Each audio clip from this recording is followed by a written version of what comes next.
Entonces, el día de hoy hablaremos acerca del rol de la urodinamia en la ginecología. Mi nombre es Natalia Pérez Gómez, yo soy residente de tercer año de ginecología y obstetricia de la Universidad Libre Seccional Cali. Y mi tutora en esta oportunidad es la doctora Catherine Tavares, ella es ginecóloga y obstetra y especialista en uroginecología. Entonces, el contenido a desarrollar el día de hoy, entonces vamos a hablar un poco acerca de las definiciones, igualmente hablaremos de las indicaciones, de la técnica correcta de la toma de una urodinamia, asimismo de la interpretación correcta y, por último, las conclusiones de las preguntas. Lo primero que les quiero decir a ustedes es que cada mujer es totalmente individual en su perfección. Y con eso no solo hago referencia a las posibles diferencias físicas que podamos tener entre una y otra mujer, sino que también correlacionado a las condiciones, digamos que fisiológicas, o partiendo desde una condición fisiológica y correlacionado con las condiciones fisiopatológicas, cada mujer puede llegar a tener un mecanismo miccional dependiente. Entonces, hasta el momento digamos que el mecanismo fisiológico correlacionado con la micción y el fisiológico plenamente dicho es el asociado a la contracción del músculo del pezón. Pero existen otras condiciones totalmente fisiopatológicas que también se caracterizan o pueden llevar a, digamos que, mecanismos miccionales que son asociadas al aumento de la presión intraabdominal y asimismo a la relajación de los músculos del piso pélvico. Con esto quiero hacer referencia en que la urodinamia no es la primera ni la única forma de poder llevar a cabo un diagnóstico de incontinencia urinaria, sino que existen otras técnicas sumamente importantes como lo es la elaboración adecuada de una historia clínica, el examen físico completo de la paciente. Para poder tener claro a lo que hace referencia a la urodinamia, debemos tener en cuenta diferentes términos sumamente importantes como a lo que hace referencia a la urodinámica, igualmente la urodinámica invasiva y la urodinámica no invasiva.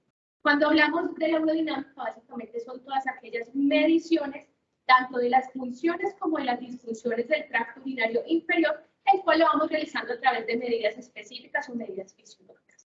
Ahora, cuando hablamos de la urodinámica no invasiva, entonces van a ser todas aquellas pruebas urodinámicas en las cuales, digamos que requiere o no requiere invasión de la paciente, como las circunstancias de la toma de una uroglucometría o también en la evaluación, por ejemplo, del residuo postmiccional que no requiera invasión de la paciente, como a través de una ecografía. Y cuando hablamos de la urodinámica invasiva, entonces obviamente como su propio nombre lo está diciendo, hace referencia a todas estas pruebas urodinámicas que requieren invasión de la paciente, como la utilización de catéteres o de agujas. Ahora, ¿cuál es el objetivo principal de la urodinámica?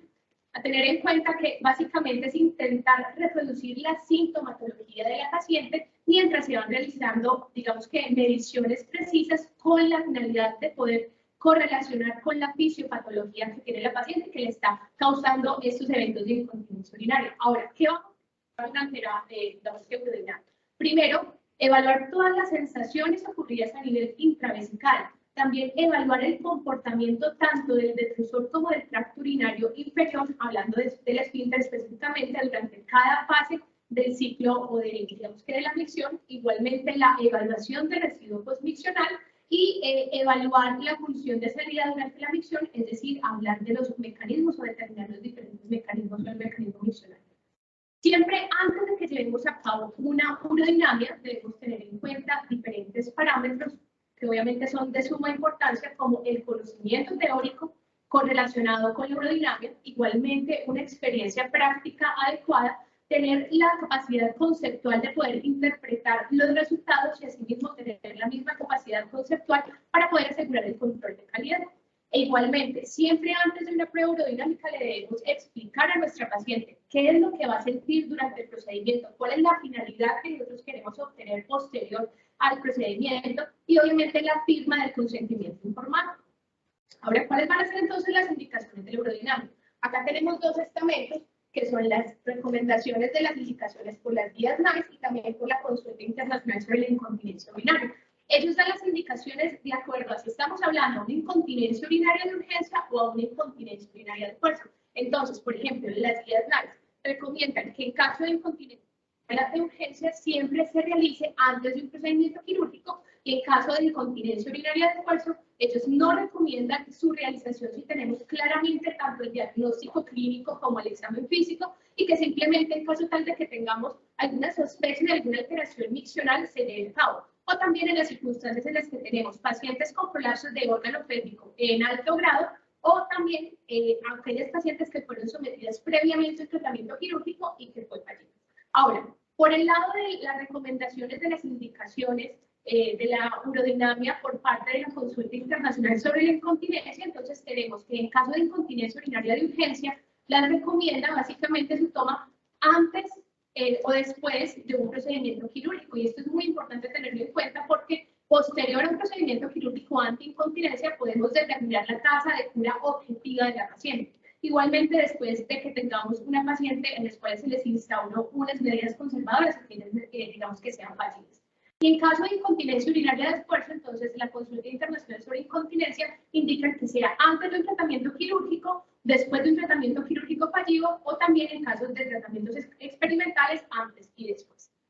Pero definitivamente en el 2017 y por parte de la Consulta Internacional sobre Incontinencia, ellos establecen que la principal medida para solicitar una urodinamia son en aquellos pacientes que tienen incontinencia urinaria complicada. ¿Y a qué le denominamos incontinencia urinaria complicada? Pues primero, aquellas pacientes que tienen una sintomatología asociada a la incontinencia, es decir, hematuria recurrente o que tengan dolor lumbar recurrente, por ejemplo, asociado a una hidronefrosis, aquellas pacientes que tienen infecciones urinarias tipo pielonefritis, igualmente aquellas pacientes que tienen una enfermedad renal coexistente por la misma incontinencia urinaria, o aquellas pacientes que, digamos que tienen un prolapso de órgano pélvico en grados severos, o que han sido sometidos a procedimientos como radioterapias o en los casos de sospecha de fístulas vesiculetras.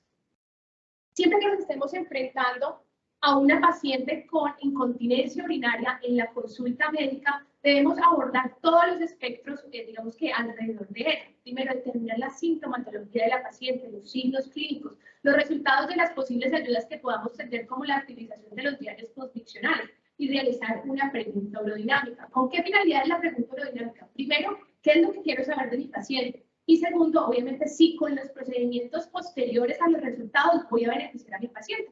Y obviamente, pues, obtener una información detallada acerca de mi paciente.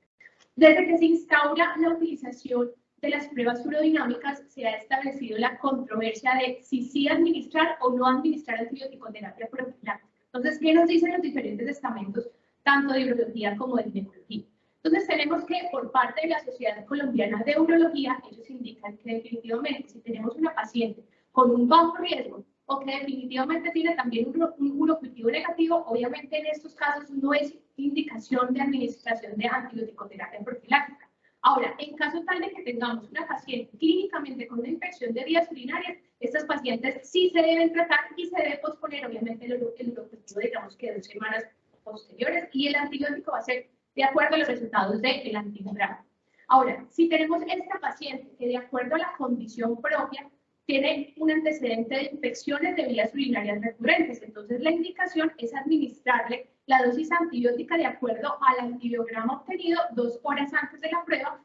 Y si tenemos, por ejemplo, las circunstancias de un paciente que requiere un cateterismo intermitente por alguna condición obstructiva, por ejemplo, y que ya per se tiene una condición, digamos, que la predisponga para realizar una infección de vías urinarias en estas circunstancias, entonces sí se va a administrar la dosis de profilaxis antibiótica media hora antes del estudio. Pero ahora, ¿qué nos dicen los estamentos de ginecología? Entonces, por ejemplo, por parte de la COP, ellos indican que no se recomienda la utilización de antibióticos profilácticos a menos de que la paciente tenga una condición, por ejemplo, anatómica, que ya por sí predisponga para realizar infecciones de vías urinarias.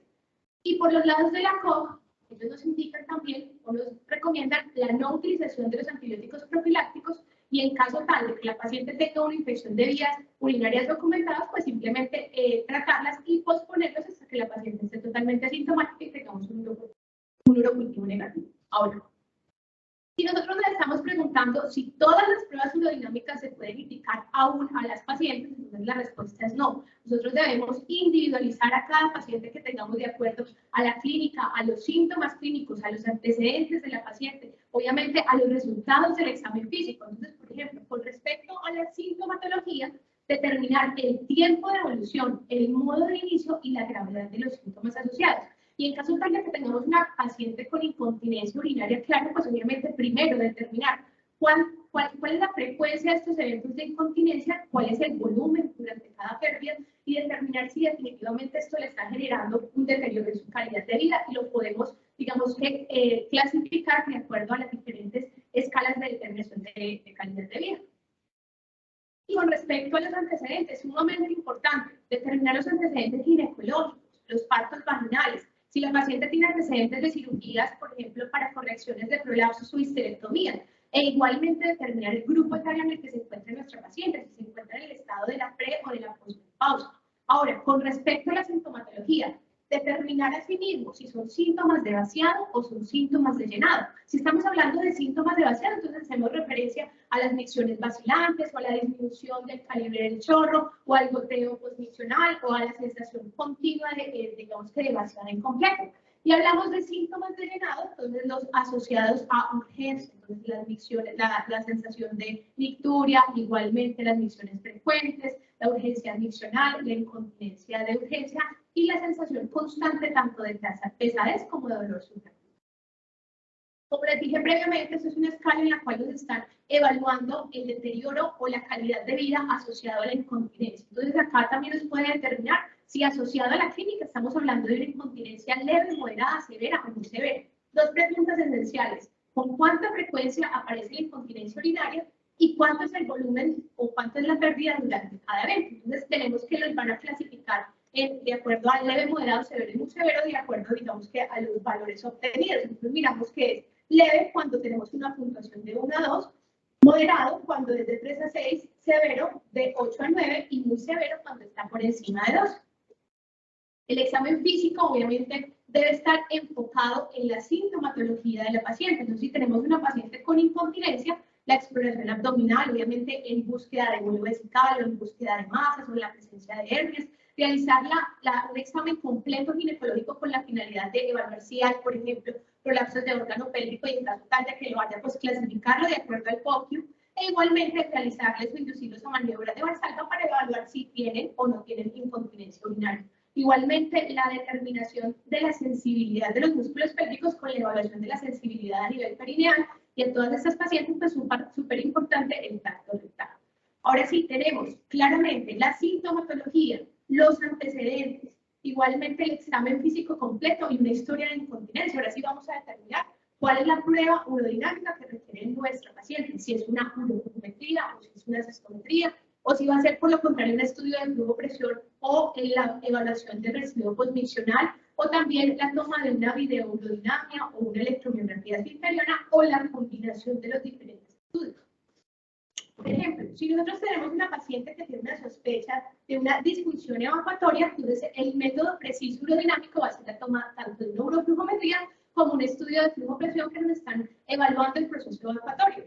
Si el trastorno que estamos sospechando es en el proceso de llenado vesical, entonces la forma más correcta es la toma de una cistometría, y si estamos sospechando de una alteración en la competencia uretral, la medición de la LPP, y si por lo contrario estamos mirando que la paciente tiene una disfunción de los músculos del piso pélvico, entonces la toma de una electromiografía, y en caso tal de que estemos sospechando que la paciente tiene una incontinencia asociada a alguna malformación o alguna condición anatómica, pues la toma de una videourodinamia.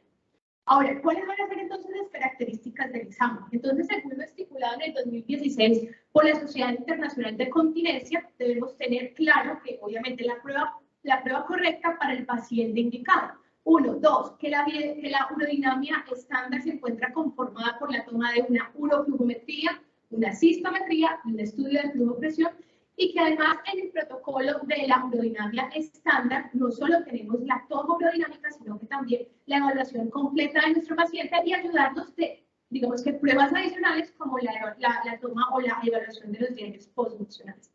Ahora sí miramos entonces cómo se encuentra conformada la urodinamia estándar. Entonces, primero por un método no invasivo como es la uroflujometría libre, y por los métodos que requieren invasión de la paciente, como son la cistometría y el estudio de flujo presión.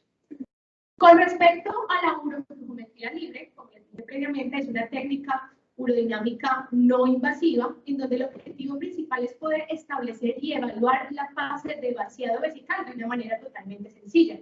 En condiciones normales nos va a demostrar la cinética o la sinergia que ocurre entre el músculo detrusor y el tracto urinario inferior, es decir, nos está evaluando cuál es el mecanismo de la micción.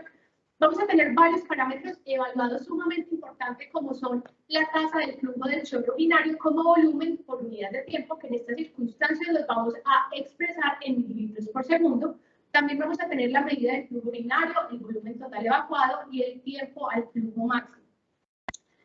Una recomendación para la toma previa de la uroflujometría, entonces, es que estos pacientes deben tener una vejiga llena y debemos asegurar un volumen mínimo de 150 ml. Entonces, tú le dices a la paciente, vaya, cuando tenga ganas de orinar, viene, o si no, tome agua, y cuando tenga las ganas de realizar la micción, pues venga para la toma del examen, ya que debemos asegurar mínimamente este volumen.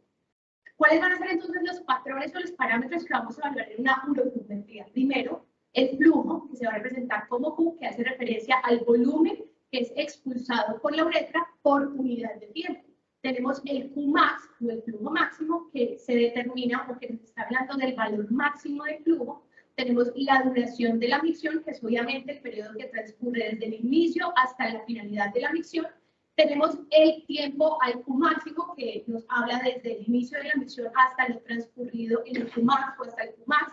Y la determinación del volumen residual, que es obviamente este volumen que queda a nivel intravesical posterior a la realización de una micción totalmente normal, la cual no debe exceder el más del 20% del volumen. Para poder llevar estas mediciones a cabo, entonces vamos a utilizar un uroflujómetro, que hasta el momento se han descrito tres. El primero, que es el método gravimétrico y de peso, en el cual vamos a utilizar un vaso que se encuentra en la parte inferior de la paciente, con la finalidad de ir midiendo el volumen de orina evacuado, y así vamos a calcular el flujo de orina teniendo en cuenta el volumen y también teniendo en cuenta el tiempo. El disco rotante, en el cual, para poderlo comprender, vamos a imaginarnos un río en el cual está rotando una polea de manera constante. Entonces, si aumenta el caudal del río, asimismo va a aumentar la velocidad de la rotación, y si disminuye el caudal del río, pues va a disminuir la velocidad de rotación de la polea. Pasa exactamente lo mismo, la polea se encuentra rotando debajo de la paciente, y a medida que vamos a tener un mayor volumen y una mayor velocidad, pues la polea va a rotar con más velocidad, y si es menor, pues es menor, digamos, velocidad. Y tenemos la técnica de capacitancia, la cual vamos a utilizar, o utiliza un concepto de vasos capacitantes para poder ir reduciendo el aumento del volumen en el recipiente, y así vamos a determinar el flujo, pero ya en función al tiempo. Todas las mediciones previamente planteadas se nos van a... Todas las mediciones previamente planteadas se nos van a conformar en esta gráfica, la cual nos está hablando del volumen de la orina vaciada durante una unidad de tiempo en representación al tiempo. Entonces, en condiciones normales, vamos a tener la conformación de una gráfica que es similar a la campana de Gauss. Podemos determinar la tasa máxima de flujo, el volumen evacuado, el tiempo transcurrido y el tiempo al máximo. Ahora, algo muy importante que debemos tener en cuenta es que cada conformación de la gráfica, cada conformación de la gráfica va a tener una correlación fisiopatológica, digamos que caracterizada por la paciente. Entonces, por ejemplo, miramos en el ejemplo 1, es totalmente una curva normal. Miramos el ejemplo 3 y miramos el ejemplo 4. Y podemos observar que esta curva va a tener diferentes picos, y estos picos hacen referencia a los aumentos de las presiones intraabdominales, intentando sopesar la hipocontractilidad del detrusor. Y por ejemplo acá, en el ejemplo 5, podemos observar un detrusor que mantiene contraído durante el tiempo, pero que al final no tenemos un volumen de orina adecuado, y esto hace correlación con condiciones obstructivas a nivel del tracto. Entonces, nuevamente, miramos, flujo normal es el que estamos observando en verde, el flujo disminuido, que es el que estamos observando en color azul, y esto es lo que hace referencia a la hipocontractilidad del detrusor, y estos piquitos que podemos observar acá a los aumentos de las presiones intraabdominales. La línea en color naranja nos hace a un detrusor que se encuentra contrayendo durante el tiempo, pero que al final no podemos obtener un volumen adecuado, y esto hace referencia a condiciones obstructivas inferiores como el absceso uretral. Tenemos también el flujo intermitente, que es este que estamos observando acá en estas líneas totalmente discontinuas, y esto nos hace referencia a las obstrucciones del tracto de salida. Tenemos el flujo en dientes de sierra, que es el que estamos mirando en la parte inferior, y hace referencia a las disinergias vesicosfínterianas. Y tenemos el superflujo, que es este que estamos observando acá, donde la micción básicamente no dura nada porque tenemos un déficit esfínterico intrínseco general. Al último que vamos a obtener ya cuando estemos en el consultorio y veamos el resultado de la urodinamia y específicamente pues de la urometría. Primero, a tener sumamente en cuenta cómo se encuentra la curva, mirar si esa curva es normal o mirar si realmente se encuentra correlacionada con una condición fisiopatológica. Segundo, tener en cuenta cómo está el Q máximo, si está normal o si está normal. Obviamente, determinar el volumen total, que generalmente oscila entre 300 a 450 y 500 a 550, y el tiempo al Q máximo, que es un tiempo del Q normal. ¿Listo? Ya con los resultados podemos determinar esta prueba de urometría libre está normal, o está anormal, o simplemente se equivoca, y decimos que es normal cuando tanto la curva como los parámetros evaluados están normales. Anormal cuando el Q máximo se encuentra por debajo de 15 ml sobre segundo en mujeres, y equivoca cuando, a pesar de que tenemos un Q máximo que se encuentre mayor, o sea, normal, a 15 ml sobre segundo, el volumen evacuado es menor de 150 ml. Igualmente, es súper importante la implementación de los normogramas para evaluar la existencia o ausencia de obstrucción del tracto urinario inferior. Entonces, con respecto a los normogramas implementados para las mujeres, el más comúnmente utilizado es el de Liverpool, en donde nos indican cómo debe ser el Q máximo de acuerdo al volumen. Y los resultados entonces los van a clasificar en percentiles. En mujeres, una indicación de obstrucciones cuando tenemos los resultados por debajo del percentil 10 o cuando tenemos un Q máximo que se encuentre por debajo de 15 ml. La evaluación del residuo postmiccional hace parte final de las pruebas de evaluación de la urometría libre, donde vamos a determinar cuál es el resultante de orina a nivel intravesical posterior a la realización de una micción. La podemos realizar a través de dos técnicas. Una técnica invasiva con la utilización de catéteres, que realmente es la más utilizada, medición directa con sonda vesical, y tenemos una técnica no invasiva, que es la evaluación del residuo postmiccional a través de ecografía, que realmente no se utiliza mucho. Igualmente vamos a tener valores normales del residuo postmiccional cuando se encuentra por debajo de 25 ml y anormal cuando está por encima de 150 ml. Igual debemos determinar el porcentaje del residuo postmiccional de acuerdo al volumen total. Y acordémonos que no debe ser menor o no debe ser mayor al 20% del volumen. Ahora, continuando con la cistometría, tener en cuenta que la cistometría es una prueba urodinámica la cual nos está evaluando la fase de llenado vesical. Entonces requiere en estas circunstancias la invasión de la paciente y va a estar determinada básicamente mediante tres parámetros. La determinación de las presiones intraabdominales, la determinación de las presiones intravesicales y también la determinación de las presiones ocurridas a nivel o las contracciones a nivel del recto. ¿Cómo vamos a hacer cada medición?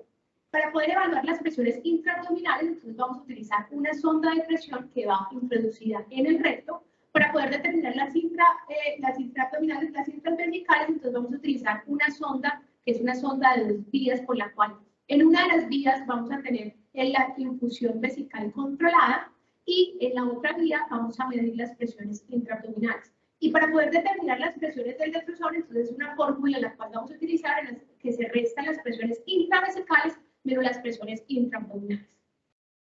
Básicamente este esquema nos está sintetizando lo ocurrido a nivel de la cistometría. Entonces tenemos una sonda de 2 vías, una para llenado vesical controlado y la otra para determinar la presión intravesical, y tenemos una sonda a nivel intrarrectal para poder determinar las presiones intraabdominales. Dos fases importantes. ¿Qué es lo transcurrido o qué ocurre con respecto a todas estas presiones durante la fase de llenado y durante la fase de vaciado? Bueno, es importante también, digamos que tener en cuenta que la velocidad de infusión va a cambiar de acuerdo a la característica de la paciente. Si tenemos una paciente que tiene una baja capacidad vesical, o por lo contrario en el trazo cistométrico estamos evaluando una contractilidad del detrusor que hace referencia a un detrusor hiperactivo, pues obviamente debe ser muchísimo menor a si es una paciente que está, digamos que normal, entre comillas. Lo normal es una velocidad de infusión que fluctúa entre 50 y 70 ml por minuto. Y, por ejemplo, si tenemos una paciente que tiene una capacidad vesical disminuida, va a fluctuar entre 10 y 20 ml por minuto. Y en caso tal de que tengamos una paciente con un detrusor hiperactivo, entonces esta va a disminuir a más o menos 20 mililitros por minuto. Las presiones normales, también representadas, van a cambiar de acuerdo a la posición de la paciente. Por ejemplo, si tenemos una paciente con respecto a las presiones intraabdominales, si tenemos una paciente que se encuentra en supino, la presión intraabdominal va a ser aproximadamente 20 centímetros de agua.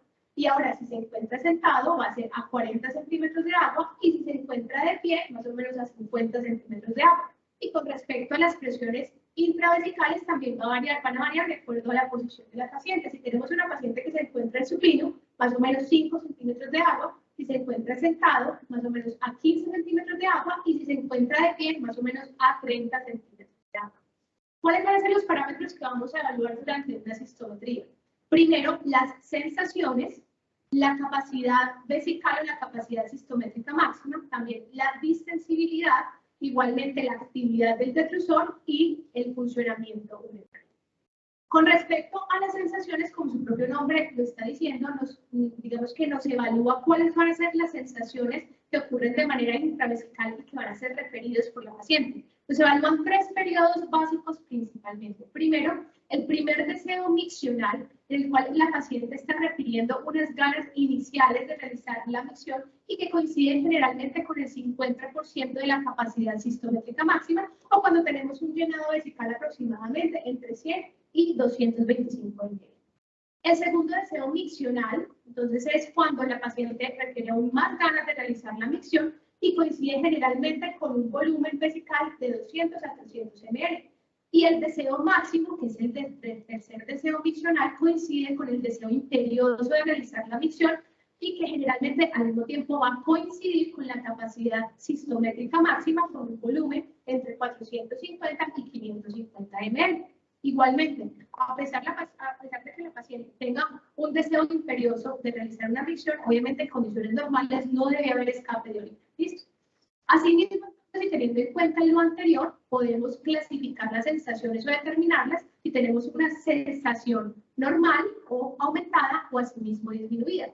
Y hablamos de que una sensación se encuentra aumentada, básicamente cuando el primer deseo miccional ocurre cuando hay un llenado vesical con menos de 100 ml y limita la capacidad cistométrica máxima más o menos a la mitad, 225 ml. Y está disminuida cuando la paciente realmente tiene una menor sensación o igualmente no refiere una sensación, digamos que de llenado.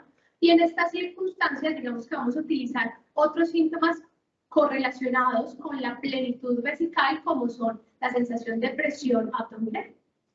¿Listo? Cuando hablamos ahora de la capacidad cistométrica, entonces nos están hablando de cuál es el volumen intravesical al final del almacenamiento o al final de culminar el llenado intravesical. Entonces, generalmente, la capacidad cistométrica máxima va a coincidir cuando tenemos digamos que un volumen intravesical entre 450 y 550 ml y también va a coincidir con el tercer deseo miccional, es decir, el deseo imperioso de realizar la micción. Ya con respecto a la distensibilidad, nos va a describir cómo es este comportamiento del detrusor ante los cambios de volúmenes ocurridos de manera intravesical. Listo, entonces, obviamente, digamos que esta medición se nos va a representar por mililitros por centímetro de agua. En condiciones normales vamos a tener unos resultados que van a oscilar entre 30 y 55 mililitros por centímetro de agua, pero igualmente van a existir unas condiciones fisiopatológicas que también nos pueden alterar la distensibilidad, como son las condiciones neurológicas, el mielovaricocele, asimismo condiciones previas a radioterapia pélvica o cirugías radicales pélvicas, o también obstrucción del tracto urinario inferior. Entonces hablamos de una baja distensibilidad o adaptabilidad teniendo en cuenta este punto de partida que nos está hablando de normalidad cuando está por debajo de 30 ml por centímetros de agua, y generalmente se correlaciona con condiciones como la hiperactividad del detrusor o también el aumento del residuo postmiccional y una elevada adaptabilidad cuando generalmente esta medida está por encima de 55 mililitros por centímetro de agua, correlacionado con condiciones fisiopatológicas. Ahora, es sumamente importante la determinación de la actividad del detrusor. Como ya todos lo sabemos, en condiciones fisiológicas durante el periodo de almacenamiento, la vejiga tiene que estar totalmente relajada y con una capacidad adecuada de distensibilidad sin generar cambios a nivel del detrusor. Cuando durante la fase de llenado vamos a tener diferentes episodios asociados a contracción del detrusor y los vamos a denominar como un detrusor hiperactivo. Y asimismo podemos clasificar al detrusor hiperactivo de acuerdo a si es una hiperactividad básica del detrusor en la cual vamos a tener una conformación de onda, obviamente correlacionada con contracción del detrusor, pero puede asociarse o no asociarse a episodios de incontinencia urinaria. Y tenemos la hiperactividad terminal del detrusor, la cual nos está hablando en que cuando la paciente se encuentra en una capacidad sistométrica máxima, la paciente va a tener un episodio de contracción del detrusor, pero en estas circunstancias sí o sí vamos a tener su asociación con episodios de incontinencia urinaria. Algo importante tener en cuenta, hasta el 18% de los pacientes van a tener una hiperactividad del detrusor y van a ser totalmente asintomáticos, y hasta el 42% pues ya nos hablan de sintomatología asociada relacionada con episodios de incontinencia. Ahora bien, tenemos la paciente que durante el trazo sistométrico estamos evaluando que tiene hiperactividad del detrusor. Debemos determinar primero si es de manera esporádica o es inducida a algún evento, como los aumentos de las presiones intraabdominales, el número de eventos, la amplitud, si hay correlación con eventos de incontinencia y también cuál es el volumen de pérdida urinaria durante cada evento. Por ejemplo, acá podemos observar un trazo sistométrico totalmente normal. Miramos que obviamente se encuentra en la fase de llenado vesical y a pesar de que tenemos algunos eventos de estímulos, no hay cambios a nivel de las presiones del detrusor, es decir, tenemos un detrusor con un comportamiento normal.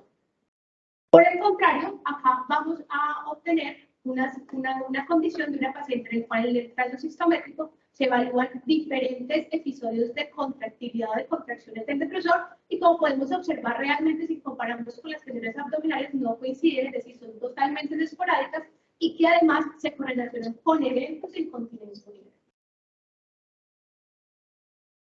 Por otro lado, también podemos observar en este trazo sistométrico unos eventos de hiperactividad del detrusor, pero acá sí va a estar inducido por los aumentos de las presiones intraabdominales en la prueba de tos de la paciente, pero no se correlaciona con eventos de incontinencia urinaria. Digamos que simplificando los diferentes esquemas, entonces tenemos primero, siempre que nosotros vamos a iniciar una cistometría en una paciente, debemos realizar un control de calidad inducido por la tos. En condiciones normales, uno le dice, señora tosa, antes de iniciar el llenado vesical, y normalmente vamos a tener entonces los aumentos de las presiones intraabdominales e intravesicales.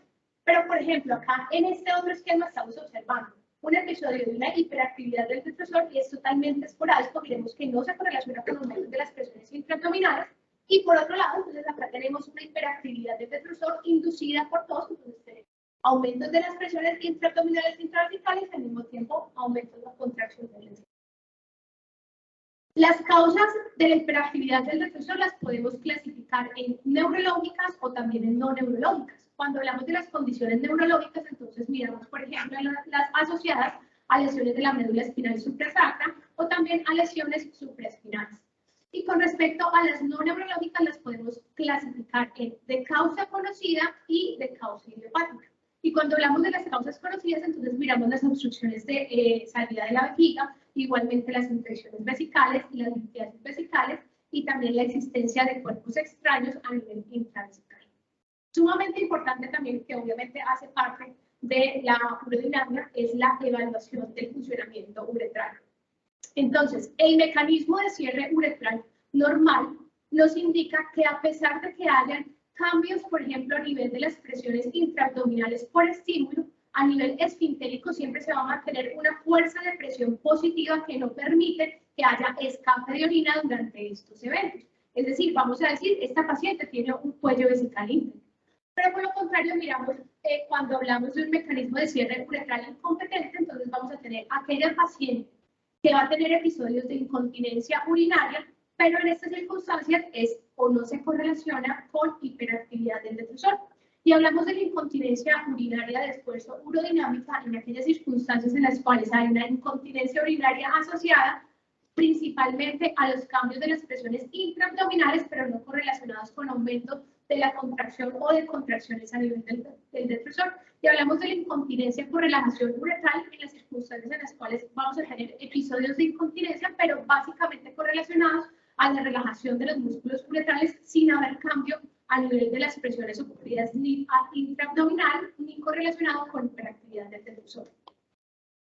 Dos maneras importantes o dos formas importantes para poder evaluar el funcionamiento uretral es a través de la medición del ALPP y también a través de la medición del mecanismo de cierre uretral máximo, del cual hablaremos más adelante. Con respecto a la medición del ALPP, básicamente nos va a decir a qué presión intravesical es la que va a ocurrir la pérdida de orina correlacionado con los cambios a nivel de la presión intraabdominal. Esto básicamente lo vamos a determinar en pacientes que tienen incontinencia urinaria de esfuerzo y nos va a determinar cuál es la habilidad del cuello de la vejiga y también cuál es la habilidad del mecanismo esfintérico para poder resistir todos los cambios ocurridos a nivel intraabdominal que son referidos hacia la vejiga. Entonces, obviamente, si tenemos a una menor presión, la cual se correlacione con episodios de incontinencia urinaria, pues obviamente mayor va a ser la insuficiencia esfintérica. Ahora tenemos que, igualmente, el ALPP nos puede llegar a indicar cuál es el tipo de incontinencia de esfuerzo que tiene nuestra paciente. Si estamos hablando de incontinencia por pérdida de soporte uretral, si es una incontinencia genuina o si es una incontinencia por pérdida de la captación uretral o déficit esfintérico. Entonces, si en la medición del ALPP, por ejemplo, tenemos valores que se encuentren por debajo de 60 centímetros de agua, entonces generalmente vamos a considerar que nuestra paciente tiene una incontinencia correlacionada con un déficit esfintérico intrínseco. Pero si por lo contrario miramos que se encuentra entre 60 y 90 centímetros de agua, acá vamos a tener una moderada probabilidad de que la paciente se encuentre con un déficit esfintérico intrínseco, y si está por encima de 90 realmente es una baja probabilidad y podríamos estar hablando de que la paciente tiene una incontinencia genuina de esfuerzo. Ahora, vamos a hablar de una condición equívoca o un resultado equívoco cuando, además de estas mediciones o de acuerdo a los valores, también vamos a tener una evidencia de una hiperactividad del difusor. Entonces, acá es donde entra en relevancia las pruebas urodinámicas porque nos pueden ayudar a determinar condiciones concomitantes con la incontinencia urinaria y asimismo mejorar los resultados, digamos que en el postoperatorio o en los postquirúrgicos, o porque nos pueden ayudar a determinar cuáles son, digamos que los procedimientos requeridos o adicionales para mejorar la condición de la paciente. Este es un esquema que nos está simplificando lo obtenido en la evaluación de la medición de la ALPP. En estas circunstancias vamos a tener una paciente que tiene un llenado vesical de 200 ml aproximadamente e indicamos a la paciente que haga una valsalva con la finalidad de aumentar las presiones intraabdominales y de manera inmediata entonces vamos a mirar cómo se encuentran las presiones intravesicales y correlacionarlos a los eventos de incontinencia urinaria. Entonces, valsalva, medimos inmediatamente presión intravesical, miramos si hay, digamos que episodios de incontinencia y determinamos a qué presión intravesical fue que se llevó a cabo la incontinencia. Entonces, por ejemplo, en este primer ejemplo, tenemos una presión intravesical que estaba por debajo de 60 centímetros de agua y que se correlacionó con incontinencia, entonces posiblemente esa paciente tenga un déficit esfintérico. Ahora, en estas circunstancias, o en este proceso histométrico, estamos observando una incontinencia urinaria de esfuerzo urodinámica. ¿Qué quiere decir? Y como lo dijimos previamente en las definiciones, vamos a tener episodios de incontinencia no correlacionados con aumentos o contractilidades del difusor, pero sí asociados a estos aumentos de las presiones intraabdominales. La otra forma de evaluar la función uretral es a través de la medición de las presiones de cierre uretrales máximas. Después las vamos a llevar a cabo a través de la utilización de un perkilómetro uretral. Entonces, ¿cómo es el procedimiento? El perkilómetro uretral es una sonda que va midiendo presiones y va insertado desde el cuello de la vejiga transcurriendo por toda la uretra. Entonces vamos a ir extrayendo de manera milimétrica esta sonda de presión para ir determinando en cada segmento de la uretra cuál es la presión intrauretral. La finalidad de este procedimiento básicamente es poder evaluar la función del cierre uretral y se nos va a conformar una gráfica. Silencio, por favor. Gracias. Se nos va a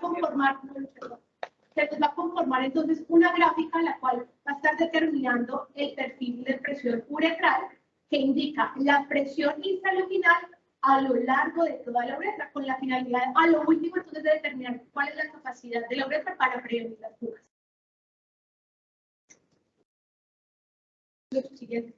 Bueno, entonces, por ejemplo, acá estamos simplificando lo que realizamos durante este procedimiento.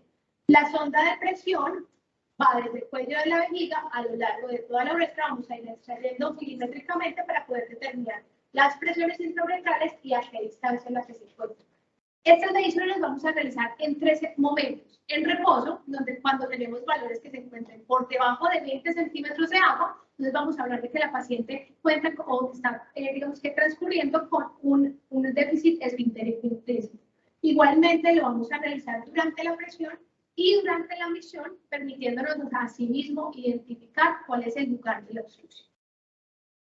Ahora, con respecto a la evaluación urodinámica que nos estudia, digamos que el flujo-presión, o los estudios misionales de flujo-presión, en estas circunstancias vamos también a evaluar, el objetivo principal es evaluar en la forma o el proceso de vaciado vesical, pero ya mediante invasión de la paciente, es decir, la paciente en ese momento se encuentra con las ondas intrarrectales e intravesicales. Lo que nos quiere determinar el objetivo principal de esta técnica es poder evaluar 3 parámetros principales. Primero, la contractilidad del detrusor. Segundo, la resistencia del tracto de salida a nivel intravesical y poderlo correlacionar con el trazo de electromiografía de los músculos del piso pélvico. Entonces podemos determinar asimismo cuál o la existencia o ausencia de obstrucción del tracto urinario de salida, también cuál es la contractilidad o si hay hipocontractilidad a nivel del detrusor y poderlo correlacionar con los trazos de electromiografía. Siguiente. Bueno. Ahora, tenemos una paciente que tiene una condición asociada a obstrucción del tracto urinario inferior, entonces es sumamente importante poder calcular el índice de obstrucción del tracto de salida, la cual va a estar dependiente de la presión máxima del detrusor y también del Qmax. Entonces, en condiciones normales, vamos a ver unos resultados que se encuentran por debajo de 20, es equívoca cuando está entre 20 y 40 y obstruida la paciente cuando se encuentran estos resultados por encima de 30. Igualmente, de manera sistematizada se nos va a calcular en los normogramas, en mujeres y en estas circunstancias, en normogramas adaptados el de Blayos, podemos determinar también el grado de obstrucción que tengan nuestros pacientes de acuerdo a la presión máxima del detrusor y el Qmax. Entonces, y esto nos lo lanza, digamos, nos lo muestra de manera sistemática el mismo sistema. Entonces, nos va demostrando si es una obstrucción grave, moderada, una obstrucción leve, o si básicamente la paciente no tiene obstrucción. Ya con respecto entonces a la videourodinamia, como lo dije previamente, es en aquellas circunstancias en las cuales nosotros estemos sospechando que la paciente tiene alguna condición anatómica que nos esté asociando con los episodios de incontinencia urinaria, que tenga una condición en especial. Y nos vamos a conjugar 2 técnicas. Primero, obviamente, los estudios urodinámicos y asimismo se van a ir captando diferentes imágenes del tracto urinario inferior a través de la implementación de la, digamos que, fluoroscopio. ¿Cuáles van a ser entonces las indicaciones? Primero, aquellos pacientes que tienen condiciones neurológicas que afecten el tracto urinario inferior. Igualmente, en aquellas circunstancias en las cuales tenemos una paciente con una incontinencia urinaria recidivante y compleja. Igualmente, en obstrucciones del tracto urinario femenino, disfunciones miccionales, obstrucción del tracto urinario de salida en pacientes jóvenes o con antecedentes de cirugía previa, o también en pacientes pediátricos con disfunciones miccionales.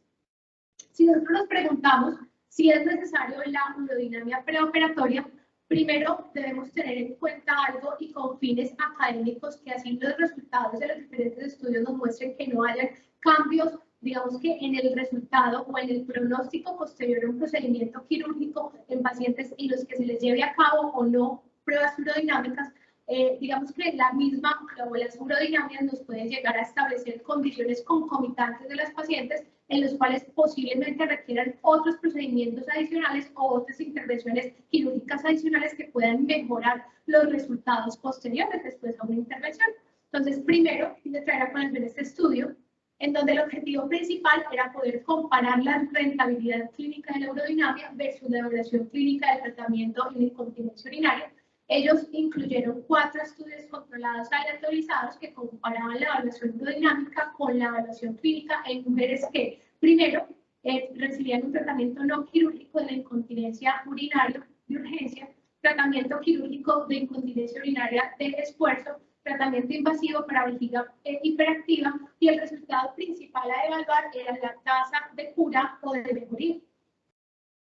¿Qué resultados nos muestran entonces en este estudio? Esto es un diagrama de bosque en el cual nos están comparando entre ambos grupos, es decir, aquellos pacientes que fueron llevados a pruebas urodinámicas o simplemente evaluación clínica, la tasa tanto subjetiva como objetiva pues de cura posterior al tratamiento. Y como podemos observar, realmente los resultados no mostraron ser estadísticamente significativos, concluyendo que no hubo diferencia, que no aporta una diferencia real entre aquellos pacientes que fueron llevadas a urodinamia versus simplemente evaluación clínica con respecto a la tasa de éxito postprocedimiento. También quise traer a colación este estudio en donde el objetivo era poder comparar los resultados quirúrgicos en mujeres con incontinencia urinaria de esfuerzo, incontinencia urinaria mixta o de urgencia basada en los diagnósticos urodinámicos versus los diagnósticos basados en clínica. Eso fue un estudio sistemático y un metaanálisis que se llevó a cabo en el 2014, entonces incluyeron 4 ensayos controlados aleatorizados comparando los resultados quirúrgicos en mujeres en manejo por incontinencia urinaria. Fueron un total de 775 pacientes involucrados en el estudio, de los cuales a 338 se les llevó a cabo simplemente un diagnóstico por clínica y a 345 recibieron urodinamia preoperatoria. ¿Qué resultados nos muestran en el estudio? Entonces, este también es un diagrama de bosque en el cual nos estamos comparando entre ambos grupos, es decir, aquellos que solo recibieron una evaluación clínica versus y urodinamia con respecto a la tasa de cura subjetiva, tasa de cura objetiva, también una disfunción miccional y una sintomatología de nodo. Como podemos observar, realmente cuando se comparaban entre ambos grupos los resultados, no hubo diferencias estadísticamente significativas con respecto a la tasa de éxito postoperatorio, concluyéndonos de este estudio que en mujeres sometidas a cirugías primarias por incontinencia urinaria de esfuerzo o mixta, la urodinamia no mejora los resultados, pero obviando que ante una evaluación clínica de la paciente, esta debía ser de manera apropiada y concluyente.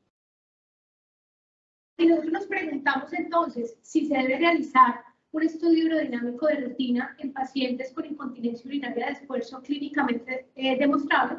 Entonces, lo que nos indica básicamente la Asociación Americana de Urología y la SUPO, y como grado de recomendación B, es que generalmente cuando ya tenemos un diagnóstico clínico pleno, podríamos omitir la toma de una prueba urodinámica. Pero por otro lado, tenemos las guías de incontinencia urinaria y como grado de recomendación B, donde nos indican que se debe utilizar la urodinamia en aquellos casos en los cuales sospechemos que podamos cambiar la elección del tratamiento invasivo. Ahora, si igualmente nos preguntamos si los hallazgos urodinamics influyen en el resultado de la cirugía antiincontinencia, entonces tenemos como grado de recomendación B establecido por la Asociación Americana de Urología y por la SUPO, que realmente no hay una evidencia suficiente para apoyar que el estudio urodinámico nos pueda llegar a predecir los resultados de la cirugía, pero lo que sí está bien conocido es que cuando nosotros tenemos pacientes con detrusor hiperactivo en asociación con un BLPP que se encuentre por debajo de 60 centímetros de agua, pues acá sí se pueden correlacionar o se pueden asociar con resultados o parámetros desfavorables. E igualmente las guías de incontinencia urinaria y como grado de recomendación 1B, entonces ellos indican que la urodinamia preoperatoria en mujeres con incontinencia urinaria de esfuerzo no se verá demostrada clínicamente, no mejorando los resultados posteriores de la cirugía. Ahora, si nosotros nos preguntamos entonces en qué casos la urodinamia representa un beneficio significativo, entonces de acuerdo a las recomendaciones por la Asociación Americana de Urología y por la SUPO, y como grado de recomendación opinión de expertos, entonces yo la recomiendo en pacientes que tengan antecedentes de cirugía previa antiincontinencia, cirugía previa de prolapso de órganos pélvicos, también una discordancia entre la cura objetiva y subjetiva, las micciones disfuncionales, las urgencias significativas, el residuo postmiccional elevado y las disfunciones neurogénicas del tracto urinario inferior. E igualmente, también tenemos como grado de recomendación C que se debe realizar entonces la urodinamia en paciente con sintomatologías y hallazgos físicos potenciales para el manejo humano. Ya para concluir esta charla, entonces tenemos las conclusiones en las cuales primero debo decirles y debo expresarles que la implementación de la urodinamia siempre debe ir acompañada de una historia clínica totalmente completa y un examen físico detallado, que igualmente debemos solicitar pruebas urodinámicas específicas de acuerdo a lo que queramos evaluar de nuestra paciente, que debemos individualizar los resultados de acuerdo a sus mismas características, que el objetivo principal es intentar reproducir la sintomatología mientras se van realizando evaluaciones respectivas tanto funcionales como de disfunción del tracto urinario inferior, que definitivamente se desaconseja la utilización de antibióticos profilácticos si estamos hablando de una paciente de bajo riesgo y con un cultivo negativo, que se contraindica su implementación en pacientes que tengan infecciones de vías urinarias y que necesariamente previa a esto debe recibir el manejo quirúrgico, que una de las principales indicaciones definitivamente es aquellos pacientes que tienen incontinencia urinaria complicada y que aunque no es obligatorio previo al abordaje quirúrgico, sí debemos tener en cuenta que pueden generar pautas para poder establecer un mejor plan quirúrgico para la paciente. Gracias.